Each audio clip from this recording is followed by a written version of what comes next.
Je m'appelle Lucas, et je ne pensais pas que ce voyage dans la savane africaine se transformerait en une lutte acharnée pour la survie. Ce qui était censé être une expédition d'exploration et de découverte s'est rapidement transformé en cauchemar. Nous étions un groupe de 6 personnes, passionnés par la nature et la vie sauvage, mais rien ne nous avait préparé à ce qui allait arriver cette nuit-là. Nous étions moi, Lucas, un passionné de photographie animalière, Anna, biologiste spécialisée dans l'étude des félins, Marc, un guide expérimenté qui connaissait chaque recoin de la savane, David, un étudiant en zoologie avide d'aventure, Sophie, une botaniste passionnée par les plantes médicinales, et enfin Thomas, un vétéran des expéditions de survie en milieu sauvage. Chacun de nous avait ses propres compétences et nous pensions que cela suffirait pour faire face aux dangers de la nature. Nous avions tort. Tout a commencé par une tempête de sable soudaine, un mur de poussière orange qui s'est abattu sur nous sans prévenir. En quelques secondes, la visibilité est devenue nulle et le vent hurlant nous a séparés de notre camp de base. Je ne voyais plus rien, mes yeux me piquaient à cause du sable et mes appels étaient noyés par le rugissement de la tempête. Le vent soufflait avec une telle force que chaque pas semblait une lutte pour ne pas être emporté. Lorsque la poussière s'est enfin dissipée, j'étais seul, perdu au milieu de la savane, avec seulement une torche et un sac contenant quelques rations. Alors que le vent se calmait, un rugissement lointain m'a fait frissonner. C'était le cri d'un lion, un prédateur qui ne laissait aucun doute sur sa présence. Je savais que je devais retrouver les autres avant la tombée de la nuit. J'ai marché sans relâche, mon cœur battant à tout rompre à chaque bruit de feuilles, chaque mouvement dans l'obscurité. Le crépuscule approchait, et avec lui l'inquiétude de ne pas retrouver mes compagnons. Lorsque la lumière a commencé à faiblir, j'ai finalement aperçu une forme familière. Anna, agenouillée près d'un grand acacia, visiblement soulagée de me voir. À ses côtés se trouvaient Marc et David. Nous nous sommes abrités sous l'arbre, essayant de nous rassurer, mais la peur était palpable. Le crépuscule avait cédé la place à la nuit et la savane était plongée dans l'obscurité totale. Nous étions entourés de bruits, de mouvements furtifs qui nous rappelaient constamment que nous étions des étrangers ici.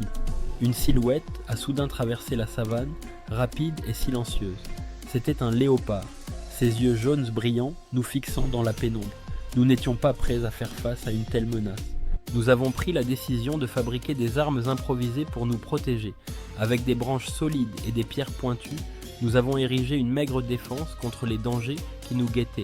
Les minutes passaient comme des heures, et puis les hurlements des hyènes ont retenti dans la nuit. Ces ricanements étaient pires que tout, nous glaçant le sang. Les hyènes approchaient, flairant l'odeur de notre vulnérabilité. Nous avons formé un cercle, serrés les uns contre les autres, les armes prêtes à frapper. Sophie, qui était toujours restée calme en toute situation, avait du mal à cacher sa panique. Le premier assaut a été brutal. Une hyène a bondi, visant David, mais il l'a repoussée avec une branche à grand renfort de cris. Les autres hyènes ont reculé, mais elles n'étaient pas prêtes à abandonner. C'est alors que j'ai aperçu des silhouettes plus massives se rapprocher dans l'obscurité. Des lions. Leur démarche était lente et assurée, comme s'ils savaient que nous étions à leur merci. Les yeux de Marc rencontraient les miens, et sans dire un mot, nous savions que nous devions agir rapidement. Nous avons pris la décision de grimper dans l'arbre. C'était notre seule chance. Chacun de nous a grimpé aussi vite que possible, les branches craquant sous notre poids. Mais alors que nous pensions être en sécurité, une branche a cédé sous le poids de Marc. Il est tombé lourdement au sol, se blessant la jambe. Une hyène s'est précipitée vers lui et dans un élan de panique, nous avons lancé des pierres pour la faire fuir. Marc a pu ramper jusqu'à une branche basse et remonter avec notre aide, mais il était mal en point. Sa jambe saignait abondamment et la douleur était visible sur son visage. David essayait de le rassurer, mais la situation était désespérée. En bas, les lions tournaient autour de l'arbre, leurs yeux fixés sur nous. Ils semblaient attendre que la fatigue nous fasse tomber. Nous n'étions pas seuls dans cet arbre. David a soudain réalisé qu'un serpent, probablement venimeux, se trouvait sur la branche à côté de lui. Il a bougé lentement, essayant de ne pas provoquer l'animal. La tension était insoutenable, chaque seconde une éternité. Sophie murmurait des prières, espérant que nous pourrions tenir jusqu'à l'aube. Un cri a brisé le silence. Anna, en équilibre précaire, a glissé et poussé un cri. Les lions ont redressé la tête, leurs yeux brillants tournés vers nous. En bas, les hyènes Hi.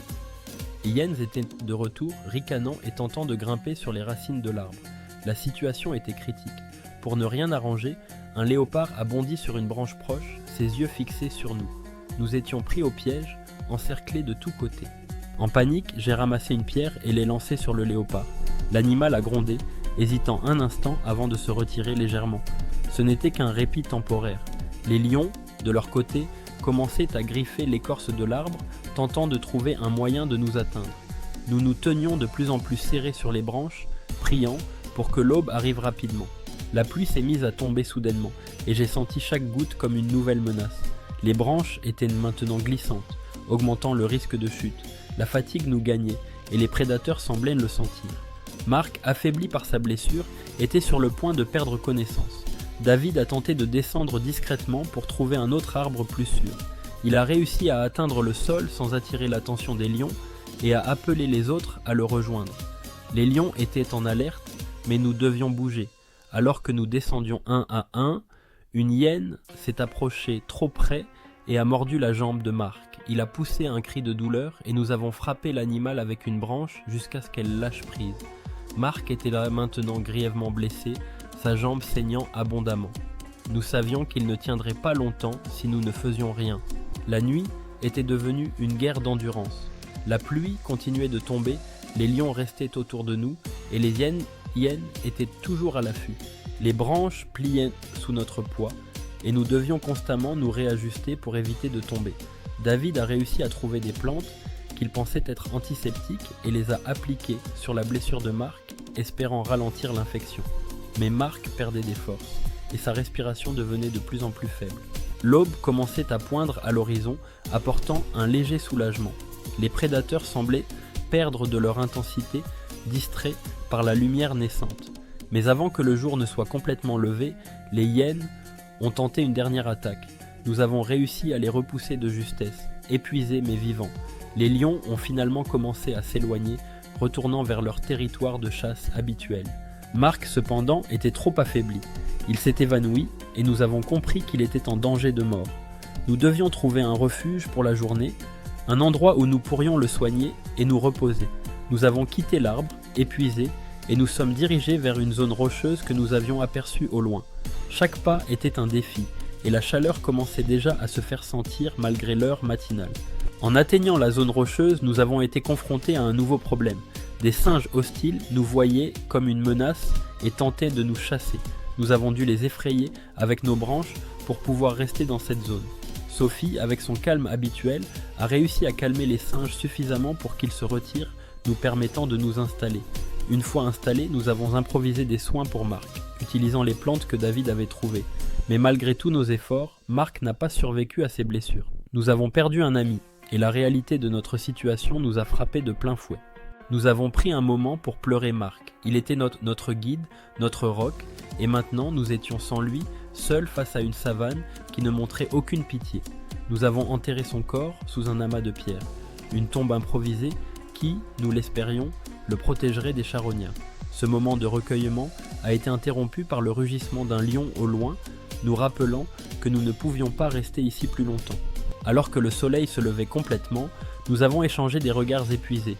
Nous nous sommes racontés nos moments de terreur, chacun réalisant la chance qu'il avait d'être encore en vie. Mais nous savions que la savane ne nous accorderait pas de répit. Au loin, des prédateurs rôdaient encore, leurs silhouettes se détachant sur l'horizon. Chaque mouvement dans la savane était une menace potentielle, chaque ombre un danger. Nous avons pris la décision de nous équiper davantage, cherchant des branches plus solides et des pierres tranchantes pour nous préparer à une éventuelle nouvelle nuit d'horreur. Anna, qui était une experte en survie, nous a montré comment fabriquer des lances de fortune en utilisant des pointes de pierre et des lianes.